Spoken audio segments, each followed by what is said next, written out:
हो, 2008 साली त्यावेळेस मला आठवतंय अजितदादांचा जुलै महिन्यामध्ये वाढदिवस असतो आणि मी सिद्धिविनायकाचा भक्त आहे.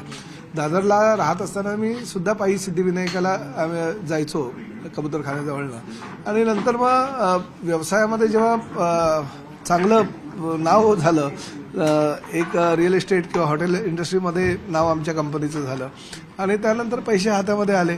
अजितदादांवर प्रचंड प्रेम, कारण अजितदादा नेहमी आम्हाला मार्गदर्शन करायचे, सहकार्य करायचं. मी युथ काँग्रेसमध्ये होतो, NSY या विद्यार्थी संघटनेचं काम करायचो आणि अजितदादांचा वाढदिवस, तर अजितदादांना काहीतरी भेट द्यायला हवी असं मला वाटतं. आणि अचानक त्या दिवशी सिद्धिविनायकाला गेलेलो असताना सिद्धिविनायक मंदिरामध्ये भक्तांनी ज्या काही गोष्टी दिलेल्या असतात त्याचा लिलाव होत असतो, सोन्याचे दागदागिने किंवा इतर गोष्टी. आणि अचानक त्या दिवशी कोणीतरी एक मोबाईल, साधा मोबाईल होता परंतु तो रत्नजडित आहे असं, म्हणजे ते असं तो मोबाईल होता, तो लिलावामध्ये मला विचार आला की चला